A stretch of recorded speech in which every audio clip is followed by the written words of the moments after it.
during the creation of Sony's much-anticipated first-person shooter Killzone, development team Guerrilla decided to take some radical steps. To ensure that futuristic warfare was believable, they took research to the extreme. Simply watching war films wasn't enough.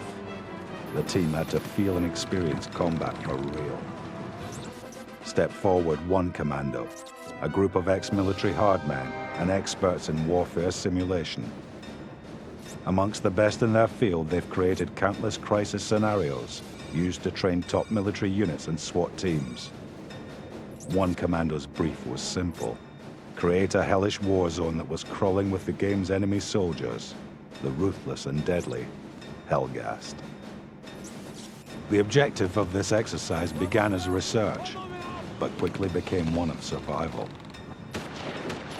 In between training, the team took time out to talk about the game. Killzone is set in a colony planet called Vector, which is currently being invaded by an evil army called the Hellgast. You start off in a city and you can basically go all the way through to jungles, mangroves, up a mountainous environment, and you finally end up in space. Killzone offers the gamer the opportunity to play as one of 4 soldiers. Lead AI programmer Remco Straumann. At the beginning of a level, you pick one of the soldiers in your squad to play the level with, and you finish the whole level with that specific character. In the beginning of the game, you will have only one character to choose from, but as your squad builds up, you will get more.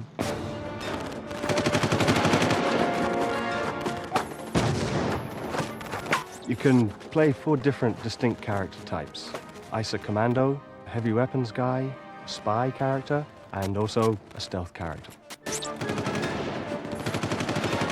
Whilst creating the game, the team were faced with many challenges, as development director Ariane Brousse recalls. The biggest challenge of the game was basically managing the ambition level of everybody. Instead of always finding out new things and always creating, at some point you just have to stop and create a game and finish it and get out of the door.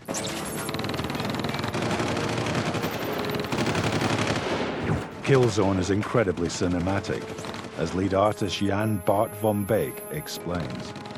One of the major influences of the game was actually war movies like Saving Private Ryan, series like Bands of Brothers, stuff like Black Hawk Down, and basically the great new modern war movies. And we wanted to make something that's basically not a realistic war game, but much more of a cinematic war experience.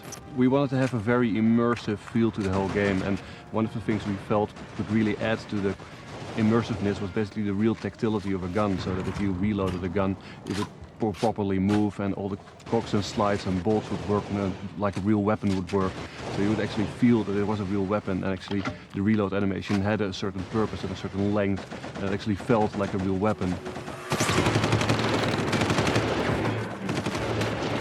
Lead visualizer Roy Postma drew influences from various sources to ensure that the Hellgast are without doubt one of the most intimidating enemies ever seen on any console. The uniforms on the Hellgast are all inspired on gear and other equipment from the modern armies from the last century, actually. We just picked out all the sinister parts and combined all those things that actually created the whole style of the Hellgast army.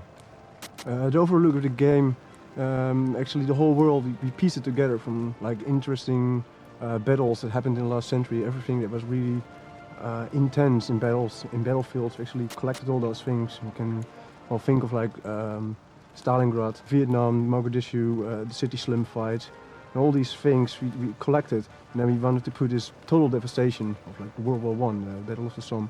We wanted to combine all those things. And that gave actually, well, the overall setting. Sound director Joris de Man worked hard to ensure that the sound of the weapons matched the perfection of the game's visuals.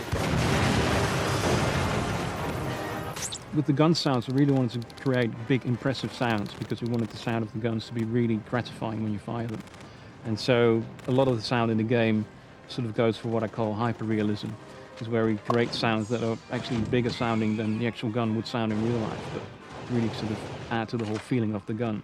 And also not just the firing sounds, but also the whole handling sound, We've added lots of Foley bits and actual mechanical sounds that the gun has to really give the impression that it's a solid gun. Characters and races in the game have their own particular theme tune. For the Helghast, we wanted to create something different, and we really wanted to give them their own fascist theme, which you'll be hearing at the beginning of the game, to really sort of give them their own character. Certain characters in the game perform better with specific weapons. Martin Capel, lead designer, explains why. Each player picks a certain character to take through the game, and each character has a certain optimum playstyle. If you break that playstyle, then weapons become less effective than if you're using the ones that are more key towards your playstyle. For example, if you play stealthy and you pick up a rocket launcher, things are going to go wrong. Likewise, if you pick somebody who's big and powerful with lots of armor and firepower, and start using something that really doesn't have the punch to match that character, then again, you're going to start finding that you suffer. So the key to the game is actually working out which weapons to use. Both factions have a wide range of armaments, and during the course of the game, the player can use up to 30 weapons, including assault rifles, pistols, missile launchers, and even a range of emplaced guns. The ISA weapons are based more on accuracy and power, whereas the Helghast prefer rate of fire and sheer devastating destruction. So adamant were the Killzone team that this game will be bigger and better than anything seen before, they even created their own custom-built engine. Lead programmer, Michiel van der Leeuw. For Killzone, we decided not to use middleware like some companies use, but to develop everything in-house. We had this unique opportunity to work for just one platform for the Sony PlayStation 2, and we were making a game that was going to be the best in its genre. We decided not to go for something from the shelf, basically, because it was made for all sorts of games. We wanted to make an engine that was made specifically for Killzone and got the best out just for this game. And yeah, because we're working for Sony and they wanted us to make that game, we wrote all of the technology in-house. It took us more time, but the quality is definitely much better than you can get from just using another engine which is also capable of making other games. Each member of the Killzone team has fully immersed themselves in the world of futuristic warfare, to an extent some would call insane. The end result, though, is a title which will leave the player blown away.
The Menace, a previously unknown alien race.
That.